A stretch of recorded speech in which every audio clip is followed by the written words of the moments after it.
Hello, welcome to another episode of Two Rivers Tuesday. I am Maggie, your host. This is our podcast where we continue the conversation from the sermon on Sunday and talk about all sorts of fun things. All right, if you're watching, you can already see my special guest, but if you are listening, you can hear her. Hello. This is Lauren Kaluznik, my sister and best friend and one of our members of our church. So she is my guest today, and I'm very excited to have her on. Do you listen to the podcast? Yes. Great. All right. So she's a faithful listener of Fan the of podcast. Fan of the pod. All right. So tell us a little bit about yourself if there's someone in our church family that doesn't know you.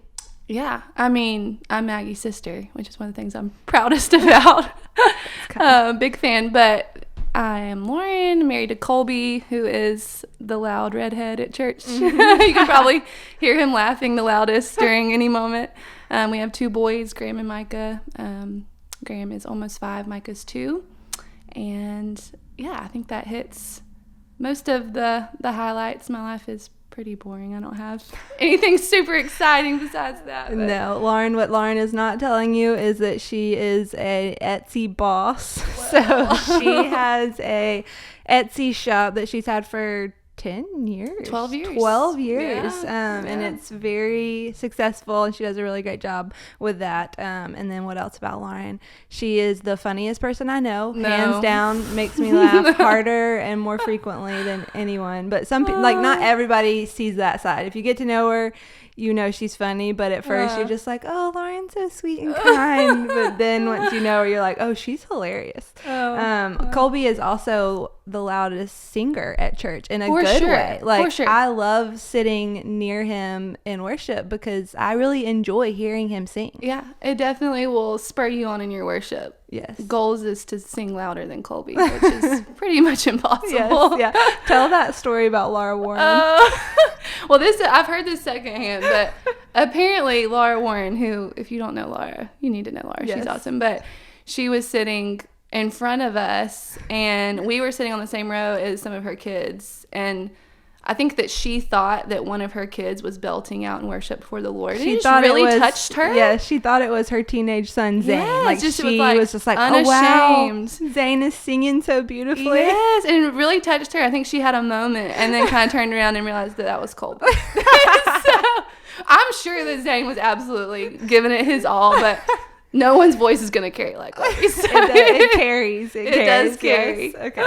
All right. So Lauren is my guest today. She's going to be talking through the sermon with me. And on Sunday, John continued the sermon series in Galatians, and he talked about don't forget your shoes. He was in Galatians 2, verses 11 through 16. And this is the passage where Paul is kind of confronting Peter about how he is acting out of step with the gospel. And John reminded us all to remember our gospel shoes. And so he talked through that.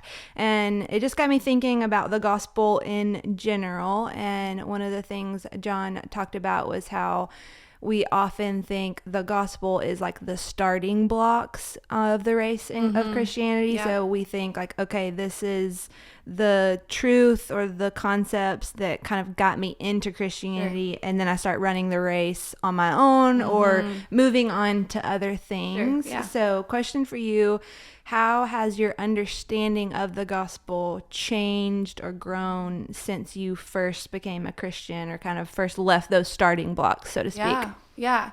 I mean, similar to your story, I think we grew up probably having a saving faith, knowing that Christ died for our sins. And I definitely feel like I could have articulated that to you, but truly zero understanding beyond that of the gospel. So the first time that I heard about the concept of righteousness and how there's this alien righteousness, this righteousness of Christ that was given to me upon salvation, that was totally transformational for me. And realizing that I didn't have to be good enough. I think I saw that like Christ forgave me of my sins and was kind of willing to overlook me. Kind of like had forgiven me, but I still had a lot of work to do in order to be good enough for him. So this idea that I am clothed in his perfect righteousness, and when God looks at me, that he sees his son's record. I mean, that was totally freeing in a new way. And then all of a sudden, wanting to love and obey him out of this grace I had been given rather than this obligation to be good enough. It's a lot more successful in anything good happening in terms of like, it's a much better motivator. So that was a huge part of having a knowing faith. I think we, probably had a saving faith in the basics, but that knowing faith of what I had in Christ. And then just being a mom, I think I've realized I need the gospel a lot more every moment than I ever realized in being a mom and in marriage. I mean, in each season, I'm learning, man, this applies in ways I didn't know I needed. Yeah. So, yeah. That's good. Yeah. What you said about righteousness kind of being a better motivator reminded me of something John talked about too, where he was talking about that old hymn, which I had never heard of, but I guess it went something like, is he satisfied with me? Is he satisfied with me? And then that old preacher got up and just couldn't wait to say like, yes, he is. Yeah. And I think it's so true. Like all of us are tempted to be like, okay, yeah, I know I'm forgiven, but now I need to kind of like make it worth it to God. Yes, and like, I need to kind of like prove that I was worth giving that righteousness to, or prove that I was worth dying for. Right. Or kind of like make myself feel better, or add a little bit. Like that whole works-based righteousness is so embedded in like how we tend to think and default to think. Yeah. But the righteousness that's been given to us is a way better motivator than like me telling myself like, okay, I gotta just do better. Yes. And I tell myself that all the time. I'm just like, do better, Maggie. And I try harder, or I try to just discipline myself more.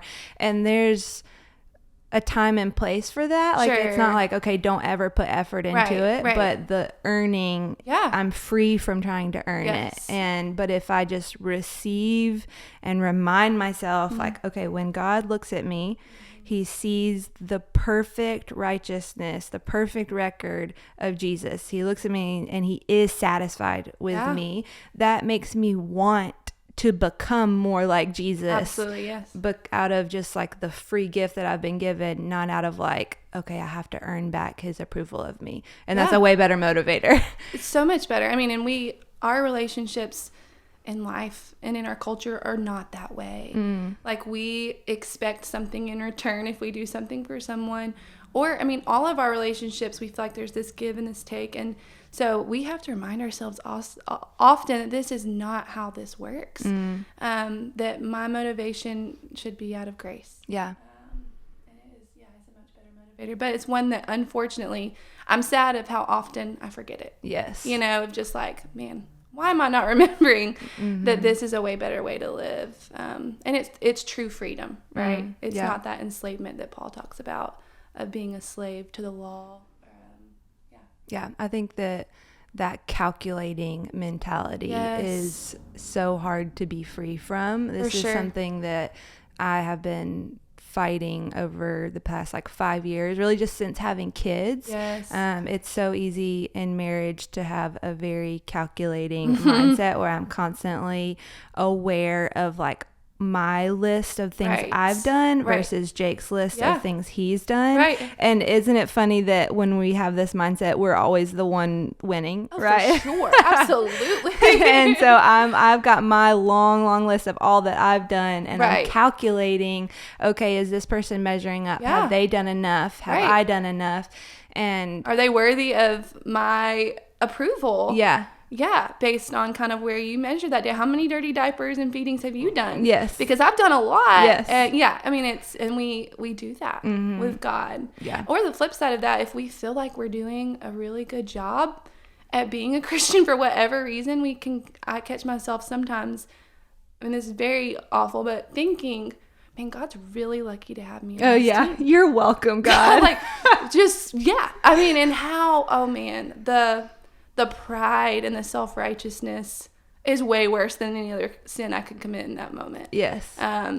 It's to be a real piece of work. Yeah. In this area. Yes, same. And that's the enslavement to this mindset. Yes. That's what we can become a slave, because if we're constantly calculating, keeping records of wrongs, feeling superior, feeling like, oh, pat myself on the back, I've done a lot today, and like, you're welcome everyone for getting to be in my presence. Like, I'm such a slave to my pride, and I'm a slave to not being able to freely love people or freely receive love, because I think I've earned it. And if I've earned it, it just like taints the whole thing. For sure.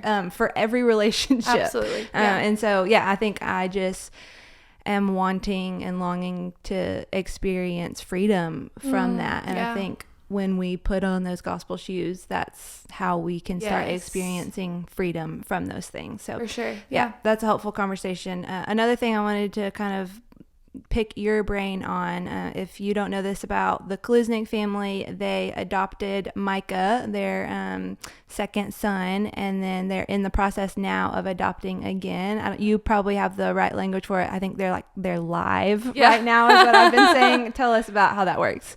So once you've completed your homesteading and all the paperwork, and raised some of your funds, you can go live, which means you're eligible to be matched with a birth mom. Okay. She can be expecting a child, or maybe the child's already born. So, I mean, any day now we could get a call that we have been matched with a birth mom. Which is really exciting and terrifying, all the things. So, So adoption is a beautiful picture of the gospel, and there's like 100 different ways that we could kind of tease out ways that you see the gospel in that. But if you could kind of boil it down to one of the ways your view of the gospel has broadened since adopting or just being in this process, tell us about that. I mean, so many ways. I would say right now we're in the fundraising part of our adoption, and man, is it costly. I mean, all adoptions are different, but ours will be in the $50,000 to $60,000 range, and people are so shocked by that. And wow, is it costly? And it reminds me that our adoption to Christ was a costly thing, and that it is okay that this is really hard for us to come up with this money, and it's taking a lot of sacrifices, not just on our end, but watching our church family sacrifice. What a blessing that has been. That's a way we've seen the gospel of like, and these people really believe that their treasure is not here, and that this is worth sacrificing for. That has been a huge blessing. But so just to like pull that thread all the way, how was the gospel costly? I mean, it cost Jesus his life. Yes. Yes. Okay. Yes, it cost him his life. It was so. I think that people, and I understand. Like when you go to adopt a pet, it's not that costly, and think that like children should be in that same category. But like, I mean, it makes sense why it's not costly, right? Or it makes sense why it is costly. There's so much involved, but also just that reminder that my adoption to Christ cost him his life is a beautiful reminder. But probably the main thing that I see is just this everyday mirror in our home of like, in the same way that Micah was adopted into our family and has all of the rights of being a son, and I see him no different than Graham, that is exactly how Christ sees me. I have been adopted into his family, and even though I was not born a Jew, I was not born into that, like Paul talks about Jew or Gentile, he sees me as a daughter with the same rights, as if I had always been born into it. So I would say that's the main way, is it just reminds me of my adoption into Christ's family, and then beyond that, just the legality of it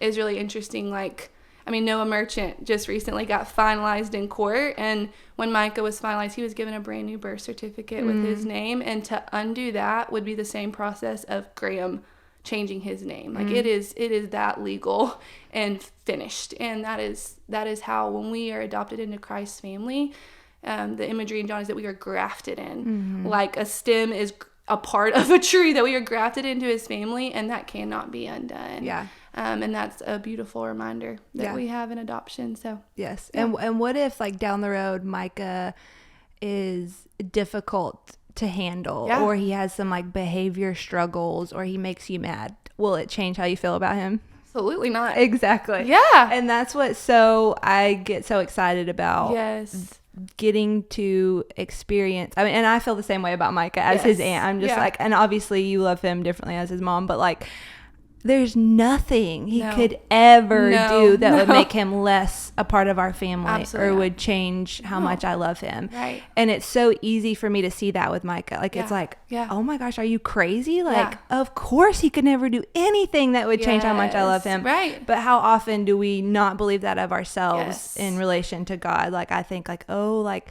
I'm irritating God. I'm starting to annoy him. He's a little disappointed. You may regret adopting me into his family. Yes, yeah. And so I think the gospel is so clearly displayed in adoption because we get to look at him and say like, nothing you could ever do. And then I get to be like, oh yeah, that's how God sees me. It's so beautiful. True. Yeah. And I mean, if you were considering adoption, I think it's helpful to hear like one of the questions we battled with, and I hear often is, will you love them the same as if you've had a biological child? Will that feel the same? And that was a big question for us because we had Graham, who was a miracle in his own way, and it was just hard to imagine loving anyone. And I think even when you had Ellis, it's probably hard to imagine that you could have another child and love the same way. But it has been amazing to think that like there is zero difference in the way that we love him. It is absolutely as if he was grown in my belly in the same way. And that's obviously the Spirit's work. But yeah, it's the same love. And I think that's exactly how God sees us, which is truly amazing. Yes. Yeah. And like to kind of carry on that analogy, the same way that God the Father looks at Jesus is the exact same way, the exact same love that he looks at you with. Yeah. And even that's crazy. When you say that, it's like, I want to push back on that. That seems wild. Yes. That seems, but that it is wild. Like that when God looks at me, he sees Christ's record as if I had lived blameless. It is truly insane. And it's wild. It is a lavish kind of exchange that we got. Yeah. Yeah. And I think I'll say it every week on this podcast, but back to our dangerous prayers, which I'm constantly referring back to, help us believe that. Like that is very hard to fully believe. Yeah. Like as I'm saying it and I feel it in myself, it's like, whoa. Don't get crazy. Yes. And so I think that is where, Lord, help us believe that you really love us that way. Yeah. Yeah. So help our unbelief, Lord. All right, another question for you. So in this passage, this is where Paul opposes Peter to his face. And I just love how like aggressive it is because he was out of step with the gospel and that's serious. And so have you ever had anyone show you how you were out of step with the gospel? Yes. Many times. I would say, it happens often, but Colby is a gift to me in this area and you and our other sister Katie and many friends, but Colby probably the most consistent person. But there was a time in my life where I was holding on to something that had hurt me with someone and had kind of like mustered up the ability to forgive them for my perceived that they had done wrong to me. It's like, I'm going to forgive them. And Colby that weekend was preaching on reconciliation, and he shared with me that word, like we are called later, well in 1 Corinthians, Paul will talk about how because we have been given this lavish grace that we just talked about, that God now calls us to be ministers of reconciliation. And what I assumed reconciliation meant was like forgiveness. But what I don't like that it means, and what Colby was able to share with me, is it actually means that you not only forgive someone, but that you place them in a seat of honor. And the word is like putting them up on a throne where you are putting blessing on them. And so he was encouraging me, which I did not like, I see that you have forgiven her, but are you blessing her with your thoughts and your heart and your words? Do you see her as someone that you hope receives blessing? And no, I saw her as someone I hoped received bad things or judgment or whatever I thought. And he encouraged me to sit down with her and have a conversation where I could put myself in a place of reconciliation with her. And man, was that hard, but so good. And I'm so thankful that he was willing to push me in that direction of having that conversation. Yeah. And I'm sure that experience brought you healing Oh, my and goodness. freedom and joy. And praise God that Colby was willing to oppose you to your face. Yeah. And say, Lauren, you're living out of step with the gospel Sure. here. And so I think for us as a church family, like, may we love one another so much that we're willing to oppose one another to their faces and say, like, you're not living in step with the gospel, and I love you enough to want more for you and to want more joy and more healing and more freedom for you. So I'm willing to confront you on this. Yes. And so I think that looks like inviting that. So this is where our life groups come into play. Like, tell the brothers and sisters of your life group, like, you have permission to confront me when I'm out of step with the gospel. Yeah. I want you to love me so much that you're willing to oppose me in that way. Yeah. And we need boldness. Again, back to our dangerous prayers, like, Lord, help me be bold. Give me boldness when I see a brother or sister walking out of the step with the gospel. We need the Spirit to help us in gentleness and humility and in tenderness and love to be bold enough to speak truth and confront them so that we can all walk more in step with the gospel. Right. And I think that is like, when someone does that for me, like, in thinking about Engage the Heart with life groups, when someone is bold enough to say, this is how you're not living in step with the gospel, and here's what it would look like for you to change. Even though that might be hard to hear, my main feeling is, wow, I feel so loved by them, and they really love me, and what a great friend to have that's willing to do the hard thing. And that's what we are supposed to do for one another. Yeah. John talked about how the gospel are like the shoes that we put on. And so I was thinking on my way in, because he talked about how often your kids forget their shoes or whatever, and my kids are not in that stage where they forget their shoes. Ellis like enjoys putting her shoes on, and then my others, like, I'm fully responsible for putting their shoes on. But what happens in my house is we'll be in the car, all three girls have shoes on, we're on our way to the location, and then I hear it, that Velcro strap starts to come undone, and the rage that fills me in that moment. I'm just like, no, because God forbid I have to take another moment to put the shoe back on once we have arrived at our location. I have no patience for that. And so this morning I was just like, that rage was like coming up, and my heart's like beating faster, and I'm just like hearing the noise. I'm just like, why do they do that? It drives me crazy. But the Lord was like, you do that. Oh yeah. That's good. Yes. I was like, I will put my gospel shoes on, and I'm like, yep, I got it. And then something happens, and I'm like, let me just take these off. The shoes are coming off. So what does it look like in your life to put the shoes on and keep them on? Oh man, that's hard. I think obviously being in the Word often is a reminder, but I'm realizing lately two things. I'm realizing how much I need accountability in the Word, because when I don't have it, I'm just not as consistent as I wish I was, which is really sad. But that's why I like women's Bible study. I'm always going to sign up because I need that. But the second thing is, I really need to practice the presence of like putting myself in situations where I actually can hear from God. And that for me looks like when I'm in the car alone, which isn't as often as I would like, just being intentional to turn the music off. To be still and ask the Lord to speak to me, because often I know what the gospel is in my head, but I'm not, my heart is not feeling its truth. There is a beautiful passage in Psalm where it talks about his anxiety and how his thoughts are like the waves of just like going up and down, and he talks about how the way he gets out of that is to put the truth on his heart. And it's like this word picture of put is like a very forceful picking up and putting down. And so I think for me, when I mentally know something to be true, but my heart isn't feeling it, I have to like make my heart believe it by repeating it to myself and just saying, heart, this is true. Believe this, walk in this. And then also just having people in my life who I know are going to remind me of the gospel, of what it looks like to live that out, is a gift. And I should only share things with people that are like, if it's about, my marriage or parenting, things that are hard, that I need gospel truth in, should be someone I know that's going to give that to me. Not someone that's going to fuel my fire and push me in my fleshly direction, but it's going to help reorient me. Yes. Yeah. So we need those people in our life that we know they have their gospel shoes on. Yeah. And so that when we come to them in confession or in frustration or just needing help, that we're going to someone who has gospel shoes on that will point us in that direction and not...